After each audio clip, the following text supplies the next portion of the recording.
दिए।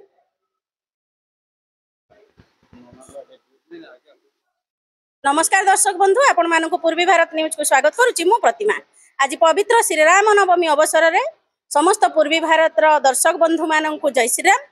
आज आम आसी पहुंचीचु करतबसा स्थित गुरु गोविंद साई मंदिर। आपण माने देखि पारुथिबे इभଳି भव्य स्वागत चली श्रीराम नवमी घट को माँ माने केमती घट को पोखरी नहीं आसिले घट उत्तोलन ये कार्यक्रम थिला। या पर समग्र दिनव्यापी कार्यक्रम रही एवं से कार्यक्रम बाबद रे हमको कहिबे मंदिर प्रतिष्ठाता श्रीजुक्त रवींद्र कुमार दास बाबू आम सहित अछंती तांकठु पचारि बुझी। ओम साईराम। कोन रही छि आज दिन तमाम रो कार्यक्रम? आज दिन तमाम वर्तमान घट आसिला। घट परे जो माने घट आनिचंती से मानक पई टिके प्रसाद रो व्यवस्था हिती। प्रसाद व्यवस्था सल्ला परे हमर जे आज कर्ता कर्ती अछंती जे कि सामंतराय बाबू तांको मिसेस मो पुओ मध्ये अछि सेमानकर आज पूजा कर्म आरंभ हम। ठाकुर जो माने भक्त आम वर्ष थरे मात्र छाड़ी जे माने कि घट आसला से घटर से घट जो आसी से घटर ठाकुर सब गाधेबे। गाधे सारा पर आम नित्यकर्म पुणी आरंभ हम। राति संध्या 6टा समय आमर जीव चौबाड़ी जीव एबाटे कन्वेंट स्कूल है बागिया छक है सेपटू बुलिकी आसबे। आसला आमे 1000 लोकंकर प्रसाद व्यवस्था करिचु। से प्रसाद सेवन करे राति प्रसाद सेवन करी जो श्रीराम नवमी अवसर रे नाम संकीर्तन मध्य होबारे रही छि कि? हाँ, नाम संकीर्तन भजन संध्या संध्या बेलू भजन संध्या अच्छी। भजन संध्या पर आम ठाकुर जीवे चौबाड़ी रू फेरबे।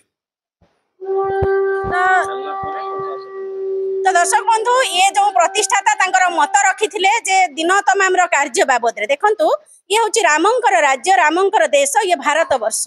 आज प्रभु श्रीरामंकर जन्म उत्सव पालन करुच्ची सारा भारत वर्ष। आ सही अवसर रे बाद पड़ी नांती बारिपदार गुरु गोविंद साई मंदिर साई भक्त माने आपण माने देखुथिले माँ माने केमती कलश यात्रा करिसंती। समग्र अंचल रे राममय परिवेश सृष्टि होईची। आम सहित मंदिर रे आउ जने सक्रिय सदस्य रहिचंती पूर्णचंद्र पाणिग्राही बाबू तांकु मध्य पचारि बुझीबा से केते खुशी अछंती आज रे उत्सव को नहीं। आज रे उत्सव को नहीं केते खुशी अछंती? बहुत खुशी अछि। आम हिंदू धर्म रो आज सबठो बड़ माने बड़ बहुत भल दिन कहले चले श्रीराम नवमी। एटा सारा भारत वर्ष आज भारत वर्ष बाहर मध्य आमर जो माने जो हिंदू लोक अच्छे से सब पालन करुचंती। आमे से भाया करतबसा वार्ड नंबर 28 रो आज साई मंदिर प्रांगण में आम श्रीराम नवमी आम पालन करुचु। एवं आपण सम्मुख में आपण देखंतु शह शह भौणी मैंने आज घट आम आनी जो जगार घट आनी से गोटे छोट जगाटे आम बड़ दुखर विषय। ये करतबसार एत मंदिर स्थापन है भी गोटे आम पोखरी ना आम घट टी आने पानी टी आने उपजिल्लापाल दया सिंधु परिडा एक अमृत पोखरी योजना रे शामिल करिवार कथा कहउतले एवं कहिचंती मध्य प्रतिश्रुति देइचंती। गत चेयरमैन मध्य आपनकर जो नगरपाल रहिचंती से मध्य कहिथिले आपन कहउतले। आज्ञा आज्ञा से आसे कि निजे हमर जो सब कलेक्टर दया सिंधु परिडा सर से निजे खाली पादरे जाय कि से पोखरी पर्यंत जाइतिले किंतु से पोखरी रो पुनरुद्धार दरकार। सेटा टिके भलो भाव रे जेमते हमर सामाखुंटा वीडियो को से कहिदिले मु कहिदेबी। सेटा एनर्जी से स्कीम रे अमृत सरोवर योजना जमी हो से पोखरी को गोटे पोखरी करेंगे जोटा कि सबु प्रकार जीव जंतु मनीष गाधोवा ठार आरंभ करके ठाकुर घट आने पर्यंत समस्त प्रकार कार्य से पोखरी हम। करतबसार गोटे भी जलाशय ना और दुखर विषय। आम एटी यही सब पूजा कर्म एवं अन्य कर्म घाट कर्म इत्यादि आम पाखे टिके जलाशय व्यवस्था ना। तो से पूर्णचंद्र पाणिग्राही जो वरिष्ठ सदस्य थिले साई मंदिर कमिटी सी कहते दुख कथा। तो से जो अमृत सरोवर जोटा जिला प्रशासन प्रतिश्रुति देइचंती से अमृत सरोवर रु आमर भौणी माने माँ माने सब घट उत्तोलन करचंती। आम सहित मंदिर सेक्रेटरी पूर्णिमा दीदी अछंती से मध्य घट उत्तोलन करचंती संकल्प होइचंती तांकर मतामत।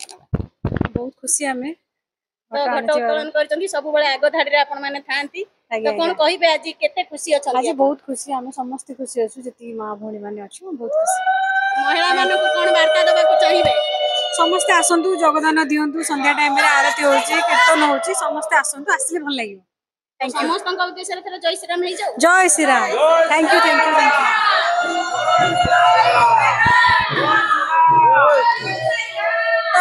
ये थिला करतबसा गुरु गोविंद साई मंदिर श्रीराम नवमी अवसर रे ये उत्साहपूर्ण माहौल ये जो राममय परिवेश आपण माने मध्य आसंतु दिन तमाम कार्यक्रम प्रसाद सेवन राम नाम संकीर्तन सबुथिरे सामिल हुंतु आपण मानक पूर्वी भारत माध्यम रे आह्वान करी भक्तिमय परिवेश राममय परिवेश रे योगदान करंतु धन्यवाद।